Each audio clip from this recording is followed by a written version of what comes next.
Falando em corrupção, falar do Sérgio Moro. Sérgio Moro tomou-lhe uma bonita, tá? Eu não vou passar o vídeo aqui por questões de direitos autorais, como eu já falei pra vocês, mas o senador Rogério Carvalho, ele deu uma entrada ali no Sérgio Moro, tá? Eu vou colocar aqui o vídeo, não vai ter áudio pra vocês, e aí eu vou falar aqui em cima, tá? Pra que a gente possa conversar sobre esse trecho aqui, tá? Porque ele fica aqui, ele comenta aqui no começo que parece que teve um caso de corrupção no julgamento do Lula, né? E daí ele começa a argumentar ali que precisa ser avaliada essa história, até porque precisa se entender exatamente o que estava acontecendo, como é que isso aconteceu, quem são essas pessoas envolvidas, para que isso não volte a acontecer.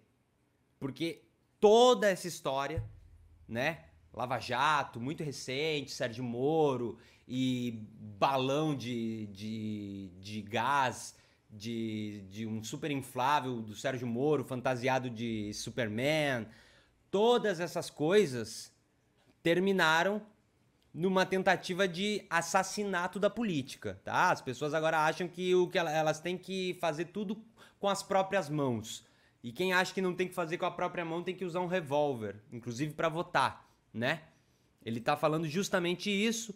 E aí o Sérgio Moro, aqui, num determinado momento, começa a falar de uma falta de respeito com ele, né? Aqui ele começa a falar sobre as consequências autoritárias que o país resvalou, inclusive no dia 8, que teve aquele atentado terrorista em Brasília, que quebraram um monte de coisas, defecaram em patrimônio público, organizaram uma tentativa de golpe, tem documento já comprovando que se tinha a intenção de anular as eleições, também tem isso, né? Encontraram na casa de ex-ministro, de gente que trabalhava com o Bolsonaro.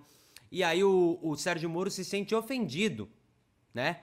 E ele disse que ele pediu respeito quando ele estivesse na tribuna. Eu acho engraçadíssima essa frase do Sérgio Moro pedindo respeito na tribuna. Por várias razões, eu vou começar pelo mais óbvio. Ele está num cargo público, ele virou político, aquilo que ele disse que não era, juiz imparcial, blá blá blá. O Sérgio Moro escolheu a vida e a trajetória da vida dele, da carreira dele, da história dele. Se antes ele vendia que era um juiz imparcial e que estava fazendo tudo pela justiça, o tempo foi o suficiente, em pouquíssimo tempo inclusive, para tirar ele dessa caixa que ele tentava se colocar de imparcial e juiz a favor de uma justiça maior, e colocou ele como o que ele é atualmente, um político, ex-ministro do Jair Bolsonaro, representante da extrema-direita num estado que inclusive tem uma margem bem grande, é bem significativo o número de votos, o número de pessoas se manifestando na internet e em voto. O Sérgio Moro não consegue, ele nunca conseguiu entender. Quando ele era juiz, ele não conseguia entender que ele não era juiz. E aí ele ficava ofendido. Ele ia pra Globo, arrumava entrevista em tudo quanto era lugar, para tentar mostrar para as pessoas que ele era juiz. E na verdade ele não era juiz. Nunca foi. Agora, como político, ele tenta sempre colocar uma posição e uma articulação de juiz. O Sérgio Moro não sabia ser juiz e era político, e agora que ele é político, ele tenta ser juiz. É impressionante. E ele não tem, aqui cá entre nós, né? Me desculpa dizer isso, não tem vocação nem para um nem para outro, Sérgio Moro. Não tem vocação. Não tem como. Não deu certo sendo juiz, porque foi imparcial. Não deu certo fazendo as palestras que ele estava vendendo lá, que eles ficavam conversando em... Deixa eu só tirar um segundo, que eu tô com um felino aqui comendo fios. Vem pra cá, para de comer o fio. Não conseguiu fazer isso sendo juiz.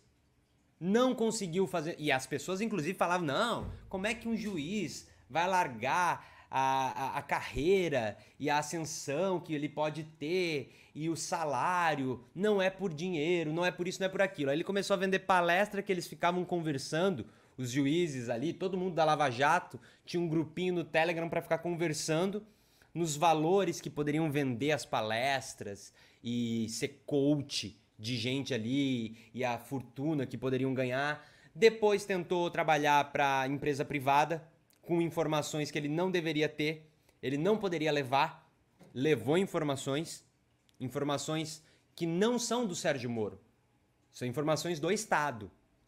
Levou para a empresa privada, fez o trabalho lá com informações privilegiadíssimas, também não deu certo. Tentou ser candidato à presidência, não deu certo, porque não teve adesão. Veja só você, o Sérgio Moro ele não conseguiu ser radical o suficiente para atrair o voto do eleitor de extrema-direita no Brasil. Aí ele conseguiu uma cadeirinha no Senado, porque ele também não conseguiu ser indicado para o STF, que era uma promessa do Bolsonaro, o juizão imparcial.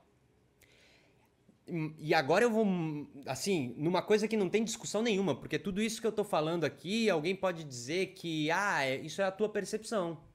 Tem gente que vai continuar gostando do Sérgio Moro, independentemente disso tudo que eu tô falando, e eu entendo. Agora, tem uma coisa que é inquestionável. Ele não deveria julgar aquilo que ele disse e estava julgando. Ele não deveria, porque não era da competência dele. Aquilo lá não deveria estar nem no Paraná. Foi tudo anulado. Sérgio Moro, a tua condenação não existe mais. Não é o processo, né? Isso vai começar de novo e aí vai se ver o que vai acontecer. Eu tô falando do Sérgio Moro. Não existe mais esse trabalho que você fez. Não existe. Não existe essa história mais de combate à corrupção. E só acredita quem não consegue entender e acompanhar a curta trajetória de Sérgio Moro, influenciando diretamente na política brasileira. Não existe mais combate à corrupção. Todo o trabalho do Sérgio Moro foi anulado por incompetência. Por todos os significados que incompetência possa ter. Joga no Google, pega um dicionário do Aurélio, vê. Pega os sinônimos também. Tudo por esses motivos, porque ele era incompetente, porque ele não tinha capacidade nem para digitar uma sentença. Por isso, porque quem trabalhava, todo mundo que estava trabalhando por isso, teve gente que fez Ctrl+C, Ctrl+V de condenação. É do sítio, é do apartamento, não interessa. Aí a condenação de uma coisa vai para outra também, num Ctrl+C, Ctrl+V. Não sabia escrever, não sabia nem como conduzir essa investigação. Porque a referência de Sérgio Moro é uma referência de um Estado que não existe no Brasil.